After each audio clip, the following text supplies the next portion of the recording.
Drunk. Go. All right. Well, it is December. Oh, shoot. 3rd. Thank you.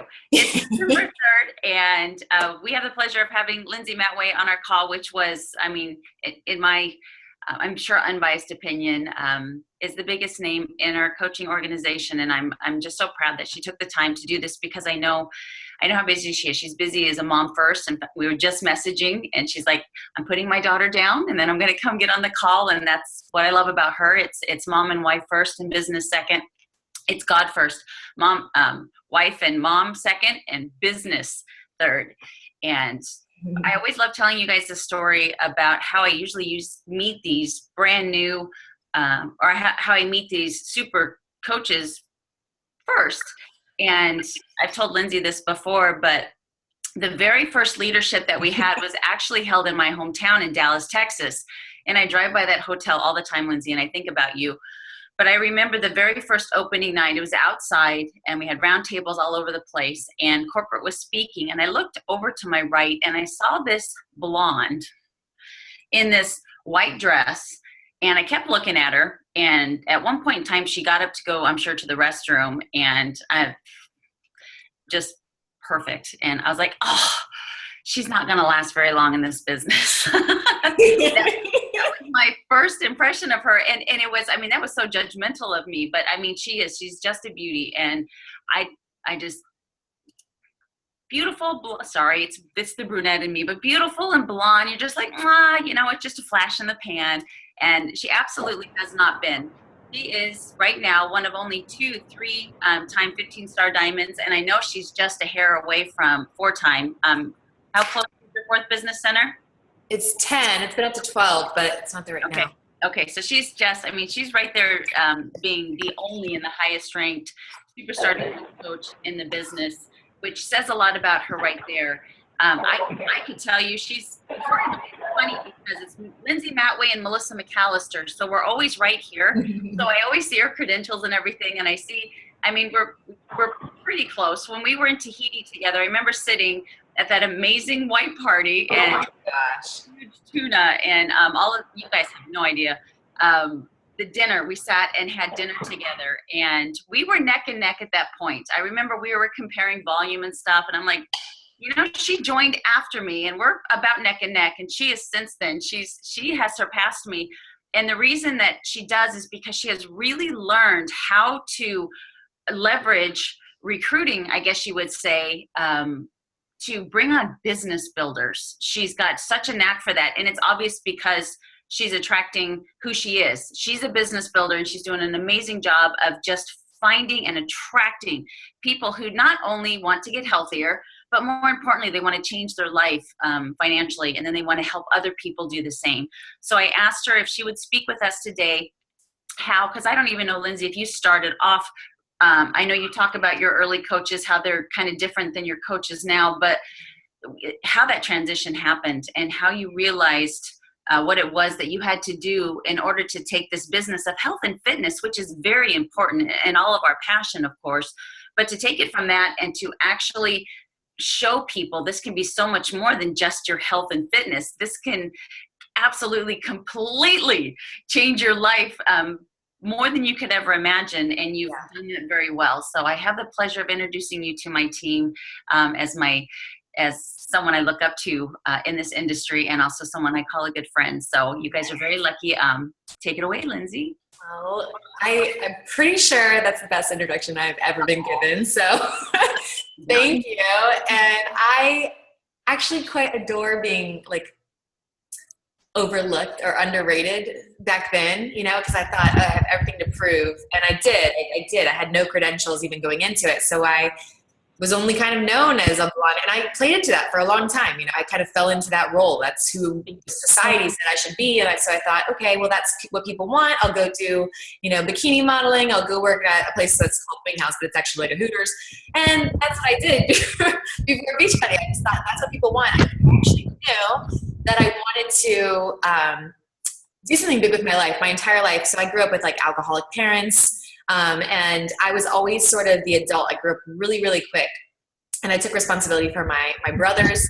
And I just wanted to do something with all of the stuff that I had been given in my life. But I thought, okay, so I love writing, but who's going to read a book from some high school dropout, blonde hair, blue eyed, bimbo looking girl? Like never, you know, unless, and I thought, okay, well, I'll go get my PhD in psychology and then people will read my book and they might think I'm smart. But I hate school, so that wasn't going to work out very well. I started and quit college probably, 4 or 5 times, and I only got through like the 2-year degree before I was like, yeah, this is not for me. But with coaching, it was so interesting because I got in and I had no idea what I was doing. I don't have any, you know, like Melissa, you look at, she's super fit. She's got all these credentials, certifications, and things like that. And so it's like, oh my gosh, she knows what she's doing. And so I think I felt like when I came into the business, only the people that were fitness professionals were being successful with this.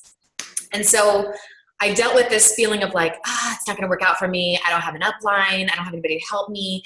And I had sort of always done that in my past. So to explain to you guys, like, even though I knew I was made for more, the fact that I did have that story of like, oh, I have alcoholic parents, I've got to take care of my brothers, I actually ended up using that as my excuse as to why I wasn't going to succeed. And it was my opt-out all the time. And people were okay with that. Like when I would tell them like, oh my gosh, like patting me on the head, I'm so sorry that, yeah, I can totally understand like why that would be difficult for you. When my brother passed away from brain cancer, I was like, you know, my brother passed away, I mean, dealing with grief and stuff.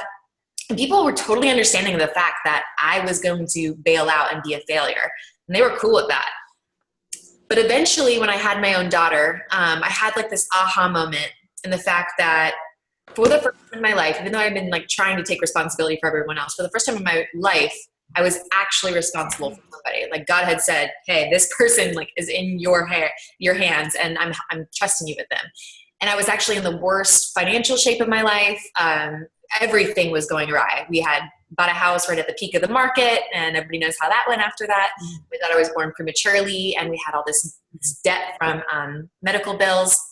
And so when I had all those excuses initially hit my, you know, my mind about, oh, I don't have an upline, or, oh, I'm not a fitness professional who's going to listen to me. I don't have any friends. Like seriously, guys, I'm not even lying. I had no friends. Because when I got pregnant, the girl that I used to be, the girl that was working at a wing house, the girl that was a bikini model, guess how many of my bikini model friends were having babies? None, because I was like 24 years old. So all those people that supposedly loved me before, they pieced out. And of course, I had the same doubts that I'm sure a lot of you guys have, that you don't have what it takes to succeed and it's not going to work out for you. And then I looked at my daughter. So I have my excuses on one side, and then I have this little girl on one side. And I'm like, are you going to continue to use this story of why you're not going to succeed, or are you going to do something about it? Because if you continue to use this story, this family tree that's been created, that's been generation after generation of mediocrity, of poverty, and limiting mindsets is going to continue for her. And I drew a line in the sand, and that became what we always talk about is your why. And for me, I had to hit rock bottom in order for me to change my life. But I hope, and what I try to tell my coaches, is that I don't want you guys to have to hit rock bottom to be able to change your life. It's really just writing out a plan of why this is important to you and deciding that none of those things that you've used in the past as excuses, whether it be for your fitness journey or the business or whatever, have served you. And looking back, I'm sure you're like, dang, I wish I would have stuck with blah, blah, blah back then. Or I wish I would have stuck with my very first challenge group when imagine where I could be. We always think about like, I wish I would have, imagine where I'd be if I would have started back then. And I should have signed up with Melissa 2 years ago. We always think about what if. Instead, start to think about how life could be a year from now. If you guys are full on for 1 year, where you could be this time next year, it will blow your freaking mind. I'm not even lying. It's crazy. But here's the deal. Most people look at this as a $40 business. They get in and they're like, okay, I spent $40, or maybe at the most, $180 if they buy a more expensive contract. They treat it like a $180 or a $40 investment. So it's, even if you're broke, which I was broke, I had to like literally go and sell some of my daughter's old clothes and some of my old clothes in order to afford both the sign-up fee and Shakeology to sign up. But even though I was broke, if we would have like failed at this, it wouldn't have taken our family down. We were going down, so it didn't matter. But most people are going to be like, $40, you hit your first bump in the road. It's so easy to turn back around and get in your comfort zone of whatever you've been doing for a long time. And so I really try initially with the people that I'm talking to is explain that this is not some $40 business. It can't be just some hobby thing. It has to be something that's larger than that. I try to create the vision of what it's done for my life and what it might be able to do for their life. And I'm trying to get to know what is the thing that when they go to bed at night, because this would happen to me all the time, it would feel like the elephant's out of my chest. And I had that constant like replay in my mind of all the things that I, couldn't afford, or the things that I had to be worried about in that moment, or the things that are weighing heavy on my heart. And it was just like suffocating me, honestly. And I think no matter what, mine might be extreme compared to a lot of people's, but I think no matter what, it's all relative to your own life. So we all have that reel, we all have that elephant. It's just made up of different things. And so it could just be, I've had coaches, actually, we had a retreat at my house last weekend. And one of the coaches listened to all our stories and she's like, I feel really bad because I had like a really good childhood and my family was great. But my biggest thing is like, I just thought if I had all of that, why am I not doing more with it? I just feel like I'm living just this mediocre life. I wanted to do something bigger with my life. And a lot of people have felt that way at some point in their life. They felt like, I want to make a difference. I don't just want to make ends meet and like, I always say like, go retire with a Corona on the beach at, 50, 60 years old. That sounds awful to me. Like I'll go to the beach, Hawaii for 10 days. And even that might be a struggle for me, but I don't want to do that for the rest of my life. That sounds like horrible. But so anyway, I'm talking to these people. I'm telling them about all those things that I went through telling my story to them. And a lot of them have heard it if they've watched me on social media. And then I kind of get their story and their background, and I want to figure out why it's important to them to succeed. And I explain, and this is a mistake that I made in the beginning. In the beginning, and this is probably a lot of you guys have done the same thing. In the beginning, I was in the convincing business because I didn't feel worthy of being a leader. I didn't feel worthy of taking someone on because I wasn't sure if I would succeed or not, and I wasn't sure if they were going to succeed or not. And so I talked to people as if I was like trying to sell them on this idea, and I was like so convincing. I'm like, well, so okay, so what we'll do is we'll get you into business, and maybe I could cover like your first month's fees for you or something, or like if I get a sale, maybe I'll like split the commission with you to make sure that you make money. And I was just really dying for these people to succeed. And what was happening is I've actually bought somebody, I think I bought their program or something for them. Never has that ever turned out well. And I had one of my coaches ask me the other day, she's like, I have a friend who's struggling financially. Could I buy her challenge pack for her? And I'm like, don't do it. You are doing people a disservice. It's enabling. It doesn't matter where somebody's at. I promise you, I've seen the brokest of the broke people come up with money when it's important to them and when they're 100% in. And so before I was in that convincing business. And then I started to think about myself coming in with no experience, no money, no leader. And I thought, well, shoot, I'm giving them a heck of a lot more than I got. They should be like really happy with the fact that I'm giving them an option to be a part of a team, to be a part of something bigger than themselves, and to have a leader who is going to do the work no matter what. So I would tell people when I signed up, hey, I am going to go to the top of this business no matter what, like whether or not you join me or not. It's just a matter if you're coming along. And this is a way that I've signed up. If you guys don't know Scotty Hobbs, I think he's still my top earning coach. And he took 9 months to sign up. He was so wishy-washy. We talked over YouTube for 9 months. And I never pressured him, but I would just tell him when I talked to him, I was like, look, he said, why should I sign up with you? There's other people offering me like to pay for my fees for 6 months or to buy my Shakeology. And I'm like, he's like, what are you going to offer me? And I'm like, I will offer leading by example. And I promise you, your income will always be a direct reflection of the lives that you change. And I said, go pray on it and decide, what kind of team you want to be a part of. And he prayed on it. And then finally, eventually he came back and he signed up with me, and he has since just done such an amazing job of being such an incredible leader. But I will say, you guys, a lot of you have to step up and lead your team. You don't need to be cheerleaders. They don't need people that are going to, be on the sidelines of this business that are going to be like rooting them on. Like, I know you can do it. You need to be on the field and know the game better than anyone else. And that's your responsibility as the business owner, as the person who's the leader of the team. And so I really took it upon myself, because I didn't have a team, to learn everything I possibly could. I went on every single YouTube video, learned every single thing I possibly could, and tried to take that information and compress it to make it easier on the next person. And I think even to this day, I constantly talk to my leaders and I say, we need to still be in that mindset of taking the information that we know, compressing it even further, taking on more information, compressing it even further, making it simpler and simpler and simpler until where it's as most duplicatable as possible. So the people coming on feel like, all right, that's not that bad. But also know that it's their responsibility then to take that information and compress it even further and make it even better. We all have stuff that we can add. So my first tip, because I said I had these little notes, is the employee versus business owner mindset. And that is, have you taken ownership of this as a career? So you invested the $40 or even you got it for free because you bought a challenge pack as a customer or whatever it might be. But did you buy in to see, oh, I'm going to give it 3 months to see what happens? Or did you take full ownership? Like imagine you guys had invested $100,000. Like you had mortgaged your home, because that's what most people that buy like a franchise, like a 7-Eleven or a Mary Maid's or a Menchie's, if you've ever been there, they're all franchises. So they're established businesses, established brands, they have products. These people come in, buy a portion of that business, the rights to be able to use these established products names to be able to sell and make profit. But they invest a crap ton, guys. We have to invest $40 to $180, and we get a well-established brand with awesome products that are being developed for us, marketing that's done for us. But we have to open up the store. And our store happens to be social media most of the time. But a lot of people are opening up like, I'm open 2 days a week. How many businesses that open 2 days a week do you see succeeding?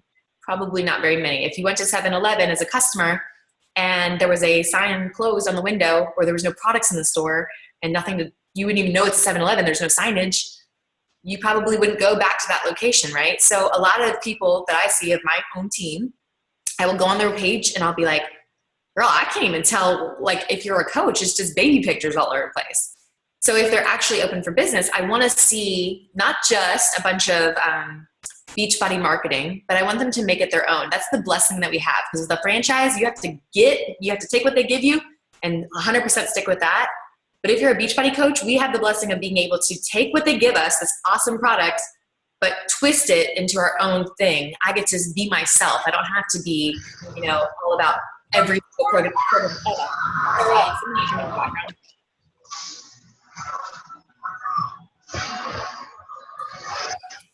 Melissa, I think there's somebody that's muted.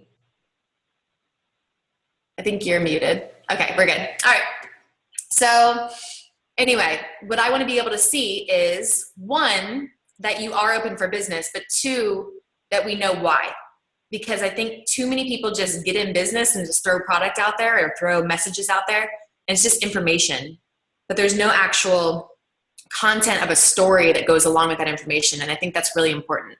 I remember in Tahiti with Melissa, with all the top 10, and I was actually the newbie at the time, and just being so intimidated by all these people, like, holy crap, these people are like rock stars, and I'm here by myself, no team, and they're, platinum presenters, which you guys are a part of. It was like 5 of them and like 1 of me. So, but it was a story time of them sharing their stories that I will never forget, because I just remember thinking, as I'm hearing these people's stories, oh my gosh, I am connected to these people. Like, I get them and they get me, and we have all gone through struggles, though they're different. And it made us much more connected to this day because of that experience of being able to relate to each other's story. So you guys have the same opportunity with your audience. You don't have to push product when people actually get to know your story and why you're doing it, and they feel connected to you because of that, because they see some piece of your story that they're able to hold on to and get hope from. But that's really important, because I don't just go out there and push products. I really took an honest look at myself and said, okay, all the things that I've been through in my life have been given to me for a reason, and they're all a part of my story, and they're all going to connect to people in different ways. And there's not going to be one person that's going to have every single thing in common with me. But if I try to be like everyone else, then I'm just going to blend in with the crowd. If I see something from Hammer and Chisel and it's the same transformation that 17 other coaches just posted, I probably don't want to post that, because I want my audience to like notice me. What's different about me? What different perspective am I going to give? They want to see pictures of me because they're following me. So you guys have a unique journey for a reason. Whether you're 100 pounds overweight, whether you have, a child that has dyslexia like me, or whether you have, some kind of struggle that you're going through, or whether you have, some certification or whatever, you need to figure out what your brand is, what your business is, so that you can put it out there and it's connectable and relatable. Number 2 is missing, so we won't go with that one. Number 3, I said something about the cheerleader versus coach. And I think that's really another thing that I want to hit on again, because a lot of coaches cheer people on because they're afraid if they're bold with their coaches that they're going to run away from them. And I did that for a long time. I equate it to basically bouncing like a balloon. So you have balloons with helium, which naturally gravitate upwards. And then you have balloons blown up with air. And you have to pop them, and they stay up for a little bit, and they float back down, and you have to pop them again, and they float back down. And that's okay when you have a team of like 3, 4, 5 people. Let me tell you, when you have a team of 15, 20 people and you're popping balloons by meaning getting on a phone call, motivating them back again. They're so every 2 weeks, they need some kind of motivational call. They're about to call it quits. It is so draining and so exhausting that balloons start dropping and you start just getting totally defeated. You're over here popping balloons, running after people, when there's a ton of helium-filled balloons out there just waiting for somebody to pop them up. And when they get popped up, they're just going to float higher and higher all by themselves because they are made for more. They want to do something great with their life, and they're willing to do the work. They just need a little bit of direction. So when I'm popping up my business builders, I get on the phone with them. They might be having a hard time. They don't know what direction to go next. And I pop them in the right direction, and then they continue to float in that direction.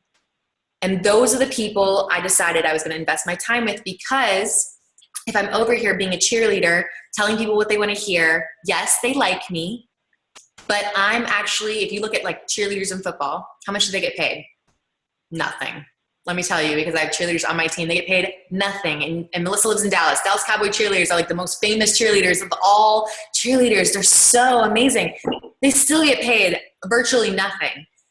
They get calendar endorsements and things like that. But these people are not making a mint, okay?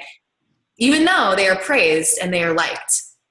That I will tell you, you could take the crappiest team in football right now and find their coach, and I guarantee he probably makes over $1 million a year. Why? Because that coach tells these players how to become better. He sees even the top players in the business. You could take a Peyton Manning or a Tom Brady, and I know I'm talking to my men here, but I'm a girl of all brothers. And he will look at them and he will find ways that they can improve. Of course, they still give you praise. They still point out your strengths, but they also are willing to give you some critiques to help you become better. And you guys have to gain some confidence in yourself to be able to give those critiques to your team. You also have to be able to look at yourself and know where you need to grow and where you need to improve and become better. And that's obviously done through personal development. But transitioning from being a cheerleader to a coach, which I was a cheerleader all my life, was a big deal for me. And a lot of that was found in finding my self-worth and knowing that I was not going anywhere. I didn't know exactly what I was doing sometimes. And sometimes I had to fake it till I make it, or act as if, whichever you prefer. But I knew I wasn't giving up. And that alone is worth its price in gold, or its weight in gold, because there's so many people out there that don't have one single person that is going to stick with them, ride or die to the end. They don't have one person that's going to believe in them no matter what. And you get to be that person for somebody, but you've got to be willing to draw the line and teach people how to treat you. And that's something that I've had to do a lot of as the team has grown. It's really helped me to find other better people. Okay. Pageant why versus the why that stirs your soul. So I mentioned in the beginning about my why with my daughter. And I always knew, because it was kind of a deeper thing with me, because I was, like I said, at rock bottom. But one thing that you guys have to get clear with, and both yourself and with your coaches, I guess this comes into being that coach versus that cheerleader and just accepting whatever answer is given to you, is most people that you come across are going to give you their pageant why to start.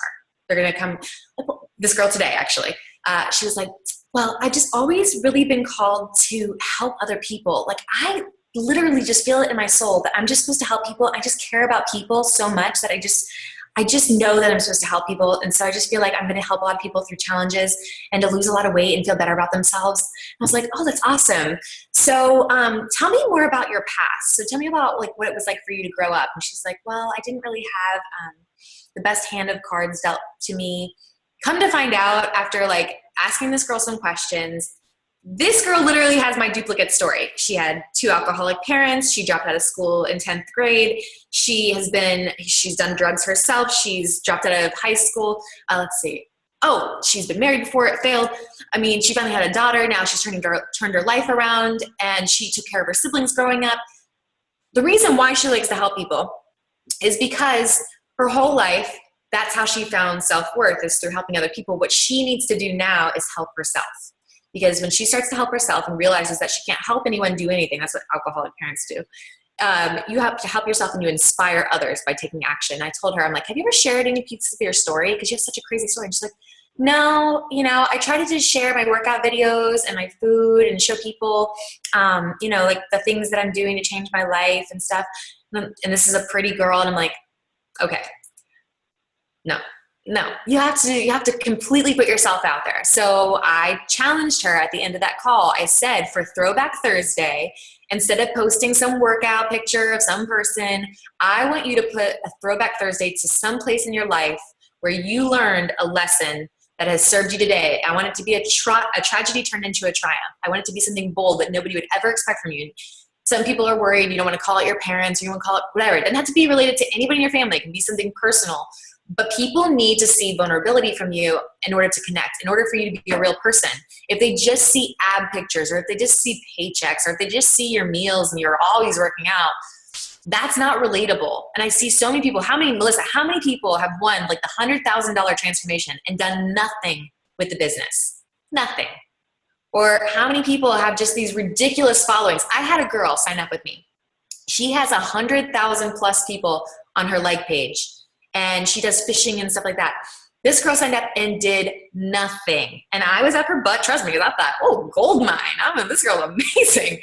But she's beautiful and she's fit. And I'm like, oh my gosh, all she's got to do is post one picture and say, and I gave her exactly what to say, was not willing to post it because she's so worried what other people are thinking. And so I'm going to ask you, and I'm going to challenge you guys by the end of this call, is for Transformation Tuesday or Throwback Thursday or whatever you want to do, that you find something within your story that maybe you've been scared to tell that you put out there and allow other people to connect to. And I like it to have a positive spin. So, if I'm telling something about my past, it's how I've used that to value my life now, or how I've used it to relate to other people. And I've realized that I've been called to be able to speak up and say the things that aren't always easy to say.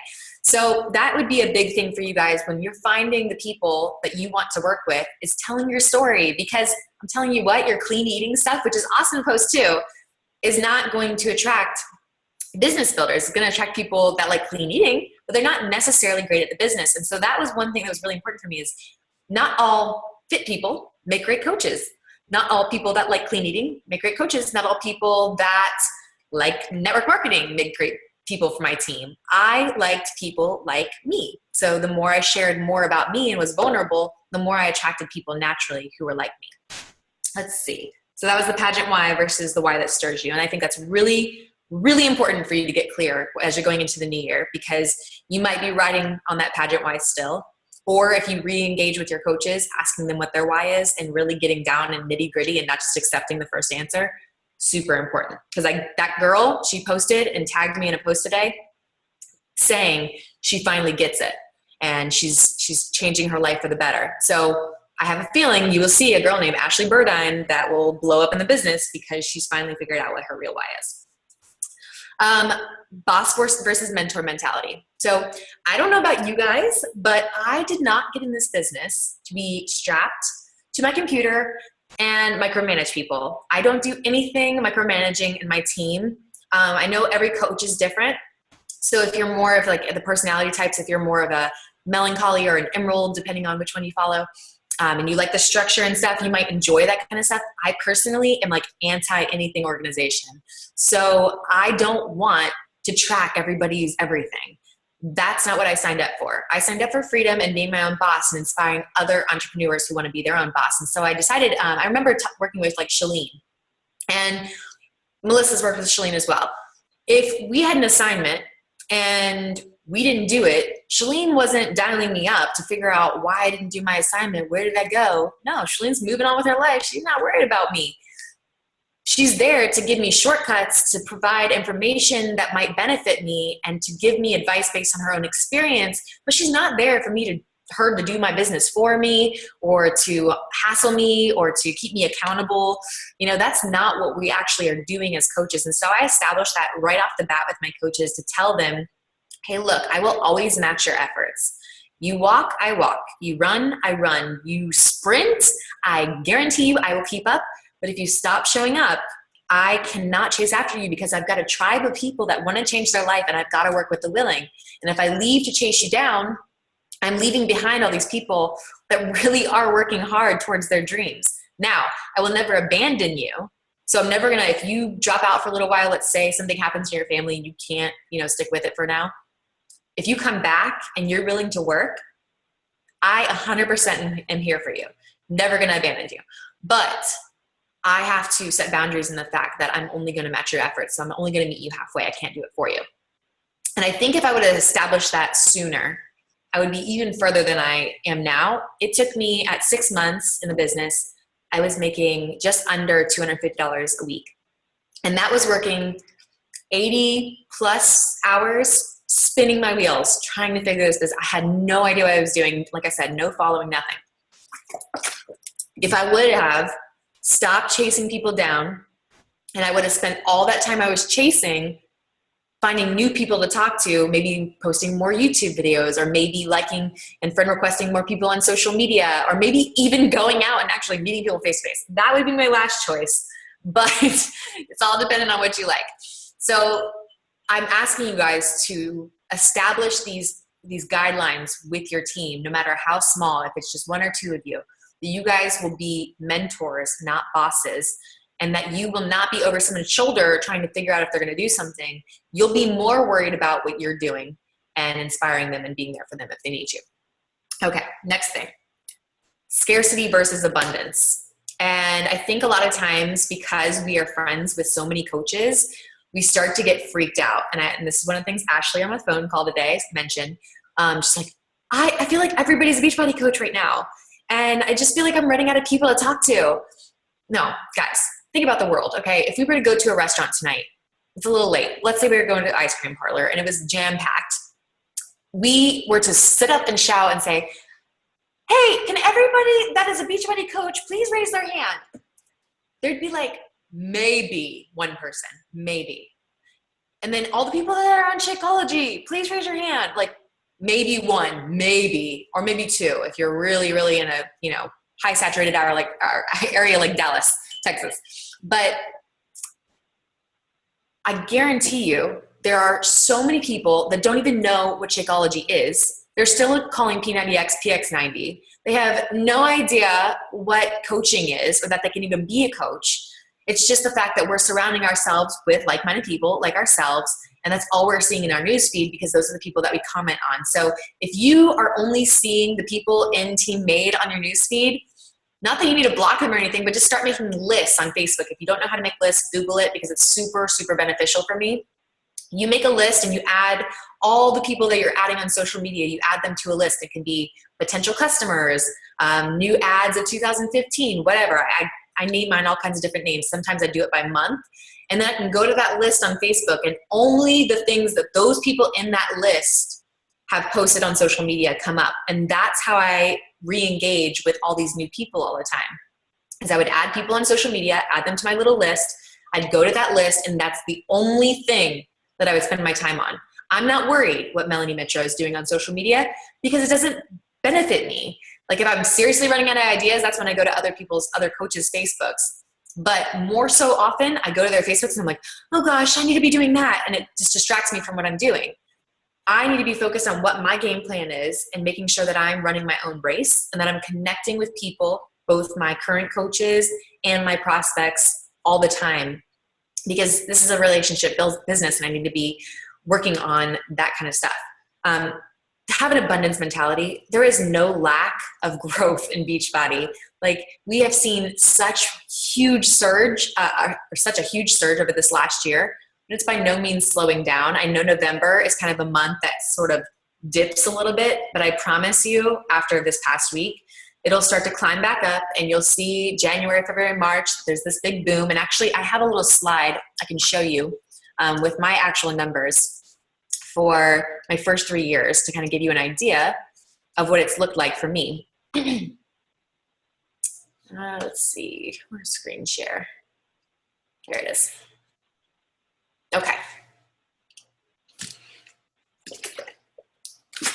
So like I said, 6 months as a coach, I'm at Top Line. I was making $247 a week. And I probably had 300 or 400 friends on Facebook, which I assume is about like average for a newer coach. And then 3 months later, with the resolution effect, as like I like to call it, I was at $790 a week. That in my life, those 3 months were everything, okay? Because we needed that money so bad. But the deal was, is I didn't stop working when things got slow. What I see most often is that as soon as things get slow, you guys slow down too. If people aren't responding the way they were and right after Summit or New Year's time last year, then it's like, oh, well, it's not really worth posting because nobody's really watching. Well, I will tell you right now that this is just part of my coffee table right now. This is probably 10% of the number of catalogs I've been sent in the past 2 months. They've come over a period of time. I keep getting more and more, and we recycle them, thank God. But this is all these places, all these stores sending me magazines. And it's been happening since October. Why is that? That is because they are professional marketers, and they know that their busiest season is right now. So in October, they were planting seeds in my mind for what I was going to possibly purchase from them for Christmas time, because it's their busiest season. So what you guys have to be doing right now is planting seeds for the new year. You'll start to pay attention to, let's see, radio ads or TV commercials, and you're gonna hear Jenny Craig, and you're gonna hear Weight Watchers, and you're gonna hear about gyms and their specials going on. Why?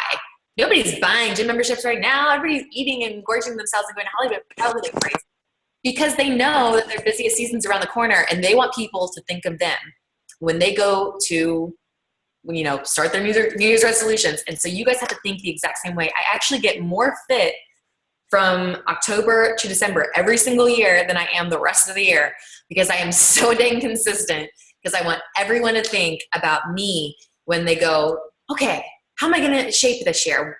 What I did last year, buying that gym membership, it just didn't work. What can I do this year? I want them to think about me. So you guys have to be doing the same thing. You have to think like a pro. If you're a true business owner, you have to think like the true marketers out there, because that's what we do as a business. So going back to this slide, the next year after that, I was up to $1,256 a week. Again, it went up 176% those first 3 months to $3,471. And that is completely just seeds planted over time. I was doing the exact same thing in those 3 months that I was the entire rest of the year. There's just momentum built over October, November, and December that spills over come our beginning of the year. And same thing happened again that third year, going all the way up to $13,646 a week. And it doesn't slow down from there. It continues to build as long as you continue to build. But if you want to reap a harvest, you must first plant seeds.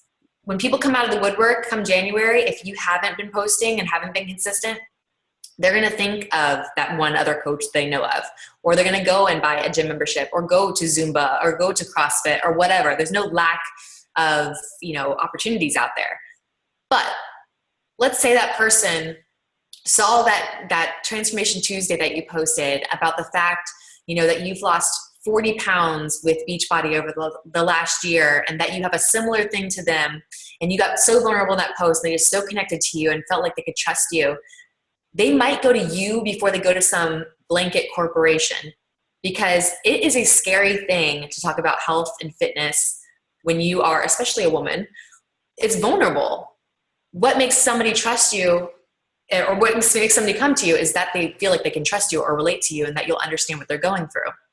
Hence why you attract people like you. I don't necessarily attract very many people that need to lose large amounts of weight, because that's not my story.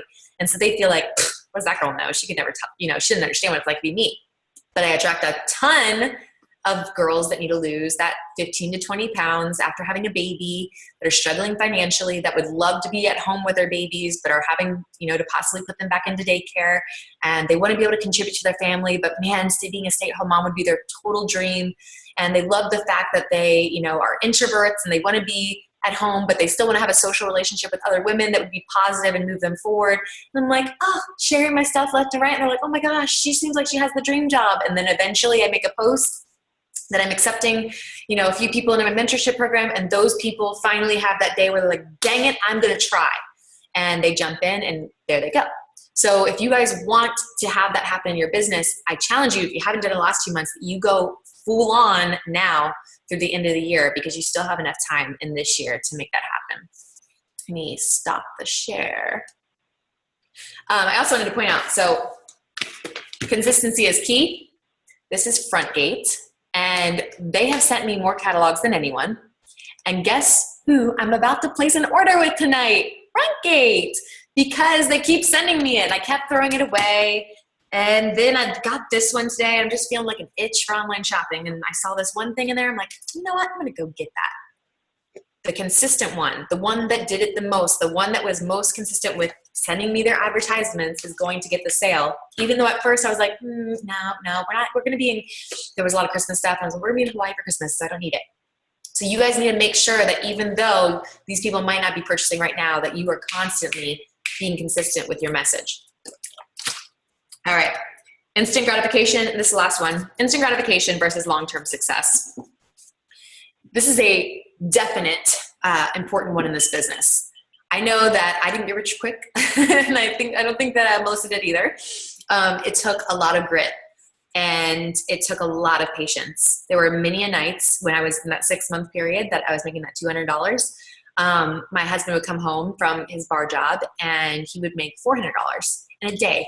And about 6 hours. And I made $240 in 80 to 100 hours in an entire week. And I could have thrown in the towel and said, doesn't work. I'm going to go back to my bar job, instant gratification. It's so much easier just to do that work, come home. This is just not working. You have to have that long-term vision of what this is going to do in your life and why it's important to you.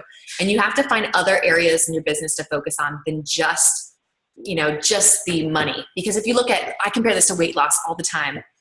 If we just measure by a scale, I have been busting my butt lately. And my scale has not even gone down 0.2%. The little thing hasn't gone down. But I know with consistency that I'm changing and I'm measuring in different ways, and I'm measuring by the way that my pants fit, and I'm measuring by inches lost, and I'm measuring by how much stronger I'm getting. You guys have to do the exact same thing with your business and find ways to celebrate, because it's not going to be income to start, and it's not necessarily going to be team bonus cycles or anything like that. You have to find different things to celebrate and be proud of yourself for, so that you can continue to feel the momentum. Because I will say, even though I was making $242, I was the happiest I'd ever been. I was the brokest I'd ever been. I was the happiest I'd ever been, because I knew I was changing people's lives. I knew I was changing my own life. I knew it was slowly but surely going to start to make sense, and that I was going to grasp things. I was going to start to attract people like me if I was consistent and growing all the time. And that one day I was going to turn around and life would be completely different. And I will say that when we finally got to that point, and it just didn't happen overnight. Somehow you just wake up and it's like, wow, okay, that much time's passed and I'm starting to get this and it's starting to work. But it is so worth it. And I just want to say, you have an incredible leader who cares about you guys so much that, goes out of her comfort zone to ask people to do calls, and such a blessing, don't take for granted what you have. You have such a gift with training that you can give your team and calls that you can get people on. Be on every single one you can. And never take it for granted, because it is what other thing in life do you ever get the chance to have somebody that tells you everything that they do to be successful, just so that you'll be more successful, even though they may not even benefit from it. And that's what this business is all about, and that's why it's been so cool to be a part of. So Melissa, if you have any other specific questions, I'm happy to answer. I do, and then I thought I would just let open the chat if Jeanette would help me. I'm just going to let the first two legitimate questions we'll ask you. But the first one that I personally want to ask you, because I want to know, I know that YouTube is a very strong social medium for you. And I think the last time we talked at the CAB meeting, you had mentioned that you think that most of your recruiting done through YouTube? You know, it's hard to tell because they follow me, I think, through Facebook and then write me through Facebook. Yeah. But I would assume it has to be a huge deal. Just from numbers of how many views are on my YouTube channel, I would assume that's a big deal. So maybe they go on YouTube and they'll put in the search bar Beachbody Coaching, they'll watch one of your videos, they'll find you on Facebook, follow you for a little bit, and then reach out to you about coaching. Right. And so usually when I post something about, hey, I'm taking on more people, or I have this challenge group, whatever my invite is, that's when that person will reach out. I gotcha. And do you, I'm taking them all. Do you still with the size, because how many coaches are you at right now? I think I'm right at 70,000. Okay. Mind blowing. Do you still yourself run challenges, or have you gotten, I don't want to say past that, but now that you are more coaching your coaches as opposed to coaching customers? So I do two things. One, I do a challenge group for my new coaches for that month or the month before. I allow them 2 chances to be like an apprentice coach, where I'll be the one posting the assignment, and their people that they brought into the challenge can be a part of that challenge with them, and they're more of a challenger themselves. That way they don't feel like, oh my gosh, I have to come out as like a coach. I don't really know what I'm doing. My friends, I'm still out of shape, but they haven't seen me do this consistently. So they can lean on me and say, hey, I'm joining this challenge. Would anybody be interested in joining me, with me and being an accountability partner? So I run those, but my customers usually aren't in there. What I do is I decided, like I said earlier, I want to set myself apart. And I got so bored with challenges because fitness honestly isn't my first love or second or third. So I was like, okay, what is? And faith is. And so I was really wanting to like expand my knowledge on faith. And so I was reading all these great books, and I was like, why don't I just do a faith-based challenge group where they're still working out, there's still Shakeology, but there's also things that I really love, like personal development and faith, kind of stuff, and sisterhood and fellowship. And so I created my own challenge. It's a faith-based challenge that I use personally. I usually run one of those a month. Okay. My best coaches come from that group though. You're kidding. Yeah. Like I had my first group was in February, and 12 girls were in there. 11 of them became coaches, and 6 went diamond. So that's talking about taking your niche, really, getting it really defined, and you're finding people just like you, and you're building a really solid relationship. Do you give any advice to your coaches if they feel like everybody has a story, but the right story? Is there a book, or is there a place that you recommend that they go to help them realize their true story? Because I know you talk to someone on the phone, but with so many people, you can't do that for everybody. So how do you help? So there's a book, hold on, and there's also a TED Talk that's really good. Simon Sinek, Start With Why, I think. Yeah. Start With Why by Simon Sinek. That's a really good book to figure out what your message is and why it's important to you. Okay, fantastic. And one question, if any of you guys want to write it in the chat, I'll ask Lindsay. But I just personally wanted to say that I don't know if you created that balloon analogy or if you read it somewhere. I created it. That is got to be the best description of the coaches that you bring on. That was a light bulb moment for me. So thank you for that. And then also you highlighting, because I've been trying in our team page to let them know that the difference between what they see October, November, and December versus January, February, and March, and you and I have both gone through this several times, is mind blowing. And those that can endure the dip, but keep going with their consistency will really see the benefit of this business. And so I appreciate you backing me up on that one. As boring as planting seeds are, yeah, it's like the farming analogy is the best analogy for this business ever, because if you plant, let's say you plant 10 seeds and you just consistently water those 10 seeds and you're like over watering them, you drown the seeds. Yeah. So if you plant 100 seeds, you're not worried about which one sprouts or not. You're just consistently watering, and it takes you a little bit longer, so you don't get back to them as soon as possible. And like if 15, 20 of them sprout, you're like, sweet, 15, 20. But if you only have 10 planted. Yeah, fantastic. Do you guys have no questions, or is my chat not working? I know we're at like a 52 minutes, so they might be tired. Yeah. You did such a good job covering everything, and I'm praying that somebody took notes, because I'm in a hotel and I tried to take notes on my phone, but then it looked like I was texting, so I'm like, well, that's rude. So I just know you did a fantastic job, and Lindsay, I thank you from the bottom of my heart for taking the time to do this, because I know you're busy.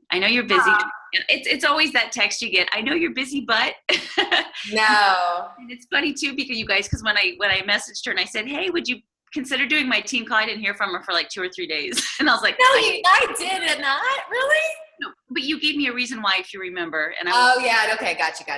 Yeah. Oh goodness, there it is. So everybody's saying thank you. So I know you said your idea person. Hold on a second, I saw one. did you? Person was a stay-at-home mom, etc. But how do you promote that while you're still working? Does that make sense? You know, my idea person is really not a stay-at-home mom. It's a mom who wants the freedom to be present in her kid's life, but still wants to work. So it depends on what you are. If you're talking about your goals and where you want to be. So before I was actually making money at this and had the freedom, I would talk about where I was going. And I was so confident in the way that I felt like I did that. Even now that I look back, I'm like, dang, I was bold. But Scotty Hobbs tells me now, he's like, I thought you were making like $100,000, a week, maybe even, because I was bold with the way I posted. I was so sure of where I was going. And so you guys have to be that way too. If your goal is to be a stay-at-home mom, you talk about, a year from now, my goal is blah, blah, blah, blah, blah. And this is why. And I can't wait till I'm doing this and that and whatever.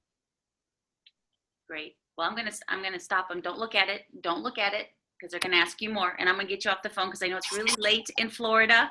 And I'm going out to dinner. I'm hungry. Oh, girl. Once again, I'm gonna connect with you about Hawaii, see if we can hook up. But once again, on behalf of the team, I want to give you a great big hug and tell you thank you so much for taking almost an hour out of your evening and spending it with us, and just love you to death. For you, anytime, my friend. I'll see you in a couple weeks. All right, deal.